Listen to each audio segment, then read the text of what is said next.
മുഖ്യധാര മാധ്യമങ്ങൾ അവഗണിക്കുന്ന വാർത്തകൾ അതിൻ്റെ ആധികാരികതയും എല്ലാം ചേർത്ത് കൃത്യമായ ഇൻഫർമേഷനാണ് നമ്മുടെ ABC പ്രേക്ഷകർക്ക് നൽകുന്നത്. ഇന്നും ഞെട്ടിപ്പിക്കുന്ന വാർത്തയുണ്ടെന്നാണ് പറയുന്നത്. എന്താണെന്ന് പറയാം. ഞെട്ടിപ്പിക്കുന്ന വാർത്തയാണ്. അതോടൊപ്പം തന്നെ നമ്മുടെ മാധ്യമങ്ങൾ റിപ്പോർട്ട് ചെയ്യില്ല എന്നുറപ്പുള്ള വാർത്തയാണ്.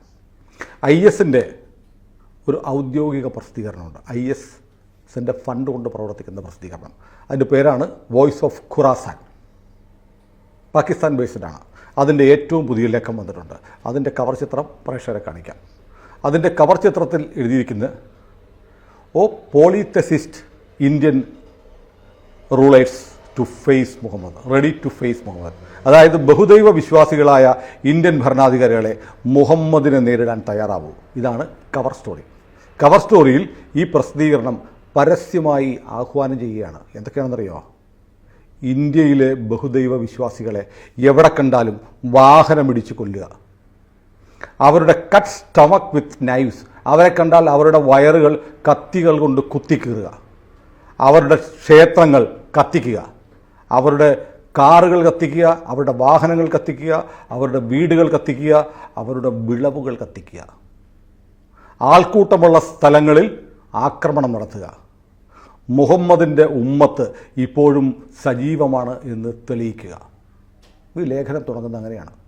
അതായത് ഇന്ത്യയിലെ ബഹുദൈവ വിശ്വാസികൾ എന്ന് പറഞ്ഞാൽ ഹിന്ദുക്കളാണ്. ഹിന്ദുക്കളെ കാണുന്നിടത്ത് വെച്ച് കൊല്ലണം. എങ്ങനെ? വണ്ടി ഇടിച്ച്, കത്തികൊണ്ട് കുത്തിക്കീറി, ആൾക്കൂട്ടങ്ങൾ ഉള്ളിടത്ത് സ്ഫോടനങ്ങൾ നടത്തി കൂട്ടക്കൊല ചെയ്യുക, അവൻ്റെ വിളവുകൾ വരെ നശിപ്പിക്കുക. എന്നിട്ട് മുഹമ്മദിൻ്റെ ഉമ്മത്ത് ഇന്നും ലോകത്ത് സജീവമാണെന്ന് തെളിയിക്കുക എന്നാണ് പറയുന്നത്. ഇതിനെ മറികടക്കാൻ കഴിയുന്നില്ലെങ്കിൽ നിങ്ങൾ ഭയപ്പെടേണ്ട. നിങ്ങൾക്ക് വേണ്ടി ഇസ്ലാമിക് സ്റ്റേറ്റിൻ്റെ വാതിലുകൾ തുറന്നു കിടപ്പുണ്ട്. നിങ്ങളെ സഹായിക്കാൻ ഞങ്ങൾ വരും. ഒരു പ്രസിദ്ധീകരണം പറയുക. നമ്മളുണ്ടാക്കുന്ന വാർത്തയല്ല. പ്രേക്ഷകർ ശ്രദ്ധിക്കണം. ആ പ്രസിദ്ധീകരണത്തിൻ്റെ കവർ ചിത്രമാണ് കാണിക്കുന്നത്. എന്നിട്ട് പറയുന്നുണ്ട്, നമ്മൾ ഇന്ത്യക്കെതിരെ യുദ്ധം തുടങ്ങണം. അവിശ്വാസികൾ കിഴക്കും വെസ്റ്റിലുമുള്ള പടിഞ്ഞാറുമുള്ള അവിശ്വാസികൾ ഇസ്ലാമിനെതിരെ യുദ്ധം തുടരുകയാണ്. അതുകൊണ്ട് നമ്മുടെ ഉമ്മത്തിനെ നശിപ്പിക്കാൻ വേണ്ടി ശ്രമിക്കുകയാണ്. ഇവരുടെ ഒരു വാദമുണ്ട്. ആദ്യത്തെ മുസ്ലിം ആദമായിരുന്നു. ആദ്യത്തെ മനുഷ്യൻ. ഇസ്ലാം മതം ഉണ്ടായിട്ട് 1400 വർഷം കഴിഞ്ഞിട്ടുള്ളൂ. പക്ഷെ അവർ പറയുകയാണ് ആദ്യത്തെ മുസ്ലിമായിരുന്നു ആദം. ആദം ഒരുപാട് കാലം ജീവിച്ചത് ഇന്ത്യയിലാണ്. അതുകൊണ്ട് ഇന്ത്യയിൽ മുസ്ലിങ്ങൾക്കാണ് അധികാരം. ഇന്ത്യയിൽ അധികാരം മുസ്ലിങ്ങൾക്കാണ്. അത് നമ്മൾ വീണ്ടെടുക്കണം. ഇവിടെ എന്താ ചെയ്യുന്നറിയോ? ഇന്ത്യയിലെ ഭരണകൂടം ശരിയയെ കളിയാക്കുന്നു, ശരീഅത്ത് നിയമത്തെ കളിയാക്കുന്നു, മുസ്ലിം ഭൂമി തട്ടിയെടുക്കുന്നു, മുസ്ലിം സ്ത്രീകളെ അനാദരിക്കുന്നു. അതുകൊണ്ട് മുസ്ലിങ്ങളെ, കാരണം നിങ്ങൾ ജിഹാദിൽ നിന്ന് പിന്മാറുന്നതാണ് ഇതിനൊക്കെ കാരണം. കാരണം എന്താ പറയുക? നിങ്ങൾക്ക് മരണഭയമുണ്ട്. നിങ്ങൾ ഭൗതിക ജീവിതത്തിൽ വല്ലാതെ ഭ്രമിച്ചിരിക്കുകയാണ്, ആസക്തിയുള്ളവരാണ്. നിങ്ങൾ മരണഭയം കളയണം. BJP എന്ന് പറയുന്ന പാർട്ടി മുസ്ലിം മർദ്ദകരാണ്. അതുകൊണ്ട് നിങ്ങൾ എന്തു ചെയ്യണം? നിങ്ങൾ മുഹമ്മദ് ബിൻ ഖാസിമിനെ പോലെയും മുഹമ്മദ് ഹസ്നിയെ പോലെയും പെരുമാറണം. ഈ രണ്ടുപേരാരെന്ന് അറിയാം. മുഹമ്മദ് ബിൻ ഖാസിം എന്ന് പറയുന്ന ആൾ സിറിയയിലൊരു കമാൻഡറായിരുന്നു.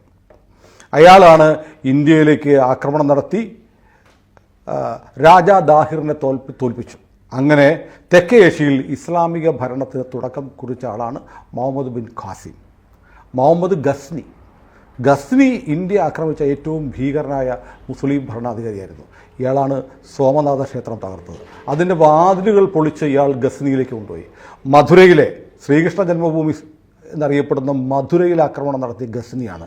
ഈ ഖാസിമിൻ്റെയും ഗസ്നിയുടെയും പാരമ്പര്യം ഇന്ത്യൻ മുസ്ലിങ്ങൾ ഉയർത്തിപ്പിടിക്കണം. എന്നിട്ട് നരേന്ദ്രമോദി ഇസ്ലാമിൻ്റെ ശത്രുവാണ്. നരേന്ദ്രമോദിയെ കൊല്ലണം.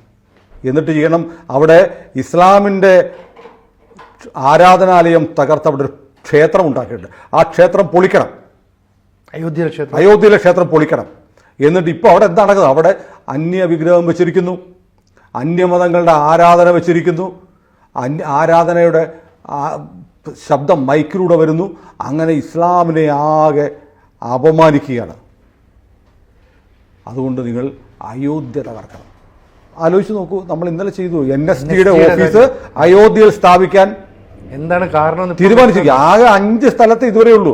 3 പുതിയ സ്ഥലങ്ങളിലൂടെ തീരുമാനിച്ചിട്ട് ഒരു യൂണിറ്റ് NSDയുടെ ഹബ്ബ് അയോധ്യയിൽ വരികയാണ്. എന്തുകൊണ്ട് അയോധ്യ എന്നുള്ളൊരു ഉത്തരവാണ് ഈ പറഞ്ഞ IS-ൻ്റെ പ്രസിദ്ധീകരണമായ വോയിസ് ഓഫ് ഖുറാസാൻ. നിങ്ങളൊന്ന് ആലോചിച്ച് നോക്കൂ. ഇങ്ങനൊരു പ്രസിദ്ധീകരണം ഇറങ്ങി നരേന്ദ്രമോദിയെ കൊല്ലണം, BJP നേതാക്കന്മാരെ കൊല്ലണം, ഹിന്ദുക്കളെ എവിടെ കണ്ടാലും കൊല്ലണം, നൂപുർ ശർമ്മയെ കൊല്ലണം എന്ന് പറയുന്നുണ്ട്. അത് എങ്ങനെയുള്ള വയറൊക്കെ വയറ് കത്തി കൊണ്ട് കുത്തിക്കറി കൊല്ലണം, ആൾക്കൂട്ടം ഉള്ളിടത്ത് അവരെ കൂട്ടത്തോടെ നശിപ്പിക്കാൻ പെട്ടത് ചെയ്യണം.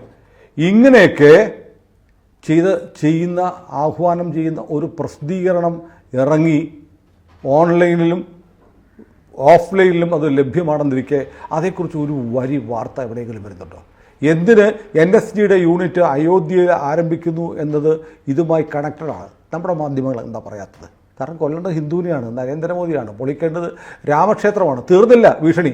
ഈ നാട്ടിലെ ഒരുപാട് പൊളിറ്റീഷ്യൻസ്, ഒരുപാട് സിനിമാ താരങ്ങൾ എന്ന് തന്നെ പറയുന്നുണ്ട് ഈ രാമക്ഷേത്രത്തിൻ്റെ ഉദ്ഘാടനത്തിന് പങ്കെടുത്തു. അങ്ങനെ ഒരു വലിയ നീതി നിഷേധം നടന്നതിനെ അവരെന്ത് ചെയ്തു? അവരുടെ സെലിബ്രിറ്റി സ്റ്റാറ്റസ് കൊണ്ട് പൊതുജനങ്ങളെ അംഗീകരിപ്പിക്കാൻ ഇവരുടെ സാന്നിധ്യം തയ്യാറായി. അവരെയും കൊല്ലണം. അപ്പോൾ ആലോചിച്ച് നോക്കൂ, ഇന്ത്യയിലെ ഏതെല്ലാം സിനിമാ താരങ്ങളും സെലിബ്രിറ്റികളും പങ്കെടുത്തു. അപ്പോൾ എത്ര വലിയ ഭീഷണിയാണ് ഈ വോയിസ് ഓഫ് ഖുറാസാൻ എന്ന് പറഞ്ഞ IS-ൻ്റെ പ്രസിദ്ധീകരണം നടത്തിയിരിക്കുന്നത്. അത്ര വലിയ സുരക്ഷാ ഭീഷണി. ഈ സുരക്ഷാ ഭീഷണി കേന്ദ്ര സർക്കാർ ഗൗരവത്തിലെടുത്തിട്ടാണ് ഈ NSGയുടെ ഹബ്ബുകൾ ആകെ 5 ഉണ്ടായിരുന്നുള്ളൂ, 3 കൂട്ടി. അതിലൊന്ന് കേരളത്തിലും വന്നു, ഒന്ന് അയോധ്യയിലും വന്നു. എന്നിട്ട് പറയാണ് ഞങ്ങളുടെ പിന്തുണയുണ്ടെന്ന്. IS-ന്റെ പിന്തുണയുണ്ട്. നിങ്ങൾക്ക് ഇതൊന്നും ചെയ്യാൻ പറ്റുന്നില്ലെങ്കിൽ ഞങ്ങളുടെ പിന്തുണയുണ്ട്. നമ്മുടെ ലോക്നാഥ് ബെഹ്റ പറഞ്ഞെന്ന് ഓർക്കൂ, കേരളത്തിൽ IS-ന്റെ സ്ലീപ്പർ സെല്ലുകളുണ്ട്. കേരളത്തിൽ ഇവിടെയും സംഭവിക്കാം. നമ്മൾ ഉറങ്ങിക്കിടക്കുമ്പോൾ, നമ്മൾ വഴി നടന്നു പോകുമ്പോൾ ഒരു വാഹനത്തിന്റെ രൂപത്തിൽ കൊലയാളി വരാം. കത്തി കൊണ്ട് അവൻ നിങ്ങളുടെ വയറ് കുത്തിക്കീറിയേക്കാം. അവൻ്റെ വയറ് കുത്തിക്കീറണം കത്തികൾ കൊണ്ടാണെന്ന് പറയുന്നത്. എന്തിന്? നിങ്ങളുടെ വിളവുകൾ നശിപ്പിക്കപ്പെട്ടേക്കാം. എങ്ങനെ ജീവിക്കും? വിളവുകൾ നശിപ്പിക്കാൻ തന്നെ നമ്മുടെ വരുമാന മാർഗത്തെ ഇല്ലാതാക്കുക. അപ്പം വലിയ ഭീഷണിയാണ് വന്നിരിക്കുന്നത്. ഇത് നമ്മുടെ രാജ്യത്തെ ഒരു മാധ്യമങ്ങളും റിപ്പോർട്ട് ചെയ്യുന്നില്ല.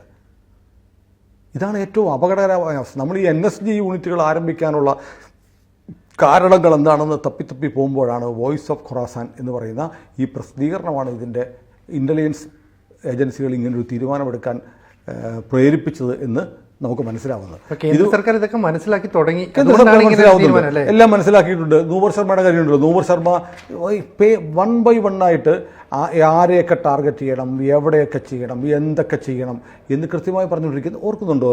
കുറേ കാലം മുമ്പ് ഒരു വോയിസ് വന്നിരുന്നു, ഒരു മലയാളിയുടെ വോയിസാണ്. നിങ്ങൾ സ്വർഗമുണ്ടോ ഭൂമിയിലെ ജീവിതത്തിൽ നിങ്ങൾ അഭിനമിക്കരുത്, മരണത്തിന് ശേഷമാണ് യഥാർത്ഥ ജീവിതം ഒരു ഇസ്ലാമിന് ആരംഭിക്കുന്നത്, ഹൂറികളെ കിട്ടുന്ന മദ്യപ്പുഴയൊക്കെ ഉണ്ട്. അപ്പോൾ മരണാനന്തര ജീവിതമാണ് വലുത്. മരണം എന്ന് പറയുന്നത് നമ്മുടെയൊക്കെ ഷഹീദാവുക എന്ന് പറഞ്ഞാൽ, രക്തസാക്ഷിയാവുക എന്ന് പറഞ്ഞാൽ ഒരു മുസ്ലിമിൻ്റെ കടമയാണ്. അതുകൊണ്ട് നീ രക്തസാക്ഷിയാകൂ എന്ന് പറഞ്ഞിട്ട് നിങ്ങൾ ട്രക്കുകൾ ഓടിച്ചുകൊണ്ട് വരണം. ഒരു മലയാളിയുടെ വോയിസ് ഇപ്പോഴും ഇൻ്റർനെറ്റിൽ ലഭ്യമാണ്. വന്നിട്ട് ഹിന്ദുക്കൾ കൂട്ടത്തോടെ ഇരിക്കുന്നിടത്തേക്ക് ഈ ട്രക്കുകൾ ഓടിച്ച് കയറ്റണം, അങ്ങനെ കൊല്ലണം. അവൻ്റെ ഉത്സവങ്ങൾ നടക്കുന്നിടത്ത്, അവൻ്റെ ആഘോഷങ്ങൾ നടക്കുന്നിടത്ത് നിങ്ങൾ വാഹനങ്ങൾ ഓടിച്ച് കയറ്റി, ട്രക്കുകൾ പോലെയുള്ള വലിയ ലോറികൾ ഓടിച്ച് കയറ്റി ആളുകളെ കൊല്ലണം എന്ന് പറഞ്ഞ ആഹ്വാനം ഉണ്ടായിരുന്നു. അതിനുശേഷമാണ് തൃശ്ശൂർ പൂരത്തിന് പോലീസിൻ്റെ റെസ്ട്രിക്ഷൻസ് വന്നത്. ആ റെസ്ട്രിക്ഷൻസാണ് ഇപ്പോൾ അവിടുത്തെ ഒരു പോലീസ് മേധാവി കുളമാക്കി, കുരങ്ങൻ്റെ കൈ പൂമാല കിട്ടിയ പോലെ കുളമാക്കി അയാളുടെ ധാർഷ്ട്യം കാണിച്ച് കഴിഞ്ഞ വർഷവും അലങ്കോലപ്പെടുത്തിയത്. പക്ഷേ കുറേ വർഷങ്ങളായിട്ട് തൃശ്ശൂർ പൂരത്തിന് റെസ്ട്രിക്ഷൻ വരാൻ കാരണം IS ബന്ധമുള്ള ഈ മലയാളിയുടെ വോയിസ് ആയിരുന്നു. ഇപ്പോൾ അതാ അച്ചടിച്ച രൂപത്തിൽ വോയിസ് ഓഫ് ഖുറാസാൻ ഇത് പറഞ്ഞിരിക്കുകയാണ്, കൊല്ലണം, നരേന്ദ്രമോദിയെ കൊല്ലണം എന്ന് പറയുക. 3ാം തവണ അധികാരത്തിൽ വന്ന ഇന്ത്യയുടെ പ്രധാനമന്ത്രിയെ കൊല്ലണം. എന്തിന്? രാമക്ഷേത്രത്തിൻ്റെ ഉദ്ഘാടനത്തിന് പോയ സിനിമാ താരങ്ങളെ വരെ കൊല്ലണം എന്നാണ് IS-ന്റെ ആഹ്വാനം. പരസ്യമായ ആഹ്വാനമാണ്. അതെ, ഇത് പ്രിന്റിലുണ്ട്. വോയിസ് ഓഫ് ഖുറാസാൻ്റെ പ്രിന്റ് കിട്ടും, അതിൻ്റെ ഫുൾ ടെക്സ്റ്റ് ഇൻ്റർനെറ്റിൽ വായിക്കാൻ കിട്ടും. 2-3 ദിവസമായിട്ട് ഇത് ലഭ്യമാണ്. എന്നിട്ട് എന്താണ് ഇതുപോലത്തെ ഒരു ആഹ്വാനം ഏതെങ്കിലും ഹിന്ദു സംഘടന, ഹിന്ദു തീവ്രവാദ സംഘടന എന്നൊക്കെ ഇവർ പറയുമല്ലോ, ഹിന്ദുക്കൾ തീവ്രവാദികളാണ്, ആ മുസ്ലിങ്ങളെ ആകെ കൊല്ലണം എന്ന് പറഞ്ഞിട്ട് ഒരു സാധനം, ഒരു BJP RSS ഒന്നും ആവണ്ട, ഏതെങ്കിലും ഒരു പ്രാന്തൻ എഴുതിയിട്ടാൽ മതി, ഈ രാജ്യത്ത് കോലാഹലം ഉണ്ടാവും. അപ്പോൾ നമ്മുടെ രാജ്യത്ത് അതീവ ഗുരുതരമായ ഒരു സാഹചര്യം ഉണ്ടായിക്കൊണ്ടിരിക്കുക. ഇപ്പോൾ നോക്കൂ, ഇന്നിപ്പോൾ ഒരു പുതിയ വാർത്ത വന്നിട്ടുണ്ട്, നമ്മളെല്ലാം വായിച്ചു, നമ്മൾ ABC ഉൾപ്പെടെ ചർച്ച ചെയ്ത് അരുന്ധതി റോയ്ക്കെതിരെയുള്ള നടപടി. അരുന്ധതി റോയ് എന്താ പറഞ്ഞത്? ഇന്ത്യ വിട്ടുപോകണം, ഇന്ത്യയെ കാശ്മീരിന് ഉപേക്ഷിക്കണം. കാശ്മീരിനെ ഉപേക്ഷിക്കണം എന്ന് പറഞ്ഞാൽ കാശ്മീരിന് സ്വാതന്ത്ര്യം കൊടുക്കുക, അല്ലെങ്കിൽ പാകിസ്ഥാന് കൊടുക്കുക. ഇത് പരസ്യമായി പ്രസംഗിച്ചിട്ട് ബ്രോക്കൺ ഇന്ത്യ ബ്രോക്കൺ റിപ്പബ്ലിക് എന്ന പേരിൽ ഒരു പുസ്തകം എടുത്തിട്ടുണ്ട്. ഇന്ത്യ എന്നുള്ള റിപ്പബ്ലിക്ക് തകർന്നു കഴിഞ്ഞു. ഇവരുടെയൊക്കെ സ്വപ്നം ഇന്ത്യ തകരുക എന്നുള്ളതാണ്. ഇന്ത്യ തകരുക എന്ന് പറഞ്ഞാൽ ഇന്ത്യ തകരില്ല. എപ്പോഴാണ് തകരുക എന്നറിയോ? ഇന്ത്യയിലെ ഹിന്ദുക്കൾ ഇല്ലാതാകുമ്പോഴാണ് ഇന്ത്യ തകരുക. നമ്മൾ ചോദിക്കാറുണ്ട്, ഈ ഇന്ത്യ ഒരു ജനാധിപത്യ രാജ്യമായി നിൽക്കുന്നു. ഇന്ത്യയിലെ ഭൂരിപക്ഷം ജനങ്ങൾ ആരാ? ഹിന്ദുക്കളാണ്. ഏതാണ്ട് 180% ഹിന്ദുക്കളാണ്. 148 കോടി 150 കോടിക്കടുത്ത് ജനസംഖ്യയുള്ളത് 80% ഹിന്ദുക്കളാണ്. ഓക്കെ, അതെ. ഹിന്ദുക്കൾക്ക് ഇവിടെ ഇന്ന് വരെ ഹിന്ദുക്കൾ ഇവിടുത്തെ മറ്റു മതത്തിൽപ്പെട്ട ആളുകളെ രണ്ടാം കിട പൗരന്മാരായിട്ട് കരുതുന്നുമില്ല. അവരൊക്കെ ഹിന്ദുക്കളെക്കാൾ കൂടുതൽ അവകാശങ്ങളും ആനുകൂല്യങ്ങളും നേടിയാണ് ഇവിടുത്തെ ന്യൂനപക്ഷം ജീവിക്കുന്നത്. നേരെ തിരിച്ച് 80% ഇന്ത്യയിൽ മുസ്ലിങ്ങളാണെങ്കിലോ ഇന്ത്യയുടെ അവസ്ഥ എന്തായിരിക്കും? ഇന്ത്യ ഇസ്ലാമിക രാജ്യമാകും. അപ്പോൾ ഇന്ത്യ ജനാധിപത്യ രാജ്യമായി നിൽക്കുന്നത് എന്തുകൊണ്ടാണ്? ഹിന്ദുക്കൾ ഭൂരിപക്ഷം ഉള്ളതാണ്. അല്ലെങ്കിൽ ഇസ്ലാം നിയമങ്ങളൊക്കെ നടപ്പാക്കാൻ ശ്രമിച്ചു. ഹിന്ദു ഭൂരിപക്ഷം ഉള്ളത് കൊണ്ടാണ് ഇന്ത്യ ജനാധിപത്യ രാജ്യമായി നിൽക്കുന്നത്. എന്ന് ഹിന്ദുക്കൾ ഭൂരിപക്ഷം അല്ലാതാവുന്നു അന്ന് ഇന്ത്യ ഒരു മതരാഷ്ട്രമായി മാറും. അന്ന് ജനാധിപത്യം ഉണ്ടാകത്തില്ല. ഏത് ഇസ്ലാമിക രാജ്യത്താണ് ജനാധിപത്യം ഉള്ളത്? എവിടെയില്ല. അപ്പോൾ ഇതാണ് IS പോലെയുള്ള സംഘടനകൾ ഇന്ത്യയുടെ ആഭ്യന്തര വ്യവസ്ഥയെ, ഇവിടുത്തെ ക്രമസമാധാനത്തെ അട്ടിമറിക്കാനും ഇവിടുത്തെ പൗരന്മാരെ കൊല്ലാനും 3ാം തവണ അധികാരത്തിലെത്തിയ നമ്മുടെ പ്രധാനമന്ത്രിയെ ഉൾപ്പെടെ കൊലപ്പെടുത്താനും ആഹ്വാനം ചെയ്തുകൊണ്ട് പരസ്യമായി രംഗത്ത് വന്നിരിക്കുകയാണ്. നിർഭാഗ്യവശാൽ നമ്മുടെ രാജ്യത്തെ പ്രതിപക്ഷം ഇത് കാണത്തില്ല. ഈ രാജ്യത്തെ പ്രധാനമന്ത്രിയെ കൊല്ലണമെന്ന് ഒരു ഭീകര സംഘടന അവരുടെ മുഖപത്രത്തിൽ അച്ചടിച്ച് പ്രസിദ്ധീകരിച്ചിട്ട് ദിവസങ്ങളായി. ഈ രാജ്യത്ത് BJP മിണ്ടുന്നില്ല. BJP പറഞ്ഞ ഉടനെ BJP ഒരു ഫേക്ക് കാമ്പയിൻ നടത്തുകയെന്ന് പറയും. അതുകൊണ്ടായിരിക്കും BJP മിണ്ടാത്തത്. BJPയുടെ പ്രധാനമന്ത്രി അല്ലല്ലോ, ഇന്ത്യയുടെ പ്രധാനമന്ത്രിയിലെ. ഇന്ത്യയിലെ ഒരു പ്രതിപക്ഷ രാഷ്ട്രീയ പാർട്ടിയും ഇത് ചൂണ്ടിക്കാണിച്ചു ഇതിനെ അപലപിക്കാൻ എന്താ തയ്യാറാവാത്തത്? ഒരു സാംസ്കാരിക സംഘടനയും സംസാരിക്കുന്നില്ല, ഒരു മാധ്യമങ്ങളിലും വാർത്തയാവുന്നില്ല.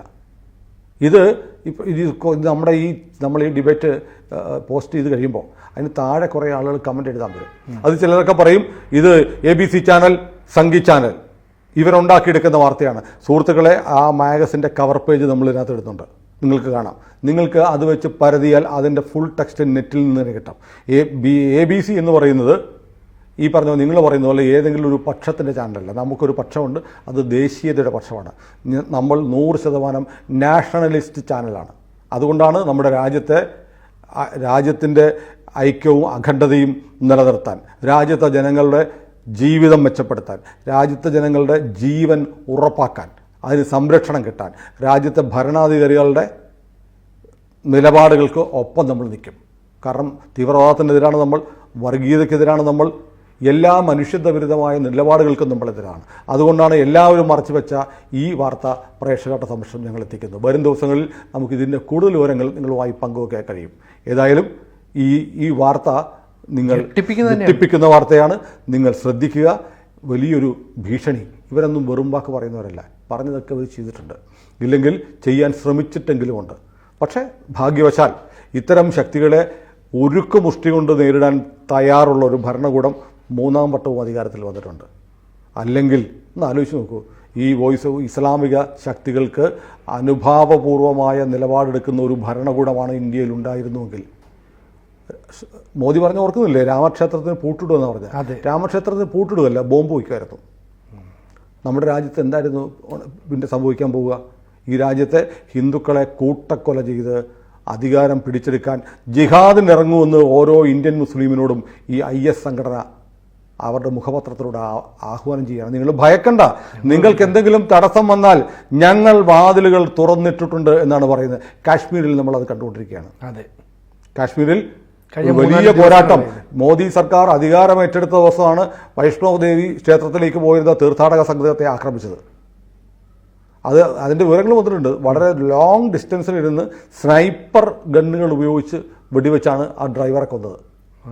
അപ്പോൾ അത്തരം പരിശീലനം കിട്ടിയ തീവ്രവാദികളെ വരെ ഇറക്കിയിരിക്കുകയാണ്. അപ്പോൾ രാജ്യം ഒരു വലിയ ഭീഷണി നേരിടുന്നുണ്ട്. ഭാഗ്യവശാൽ അതിനെ ചെറുക്കാൻ കരുത്തുള്ള ഒരു ഭരണകൂടമുണ്ട് എന്നത് മാത്രം നമുക്കൊരു സമാശ്വാസമായി കരുതാം.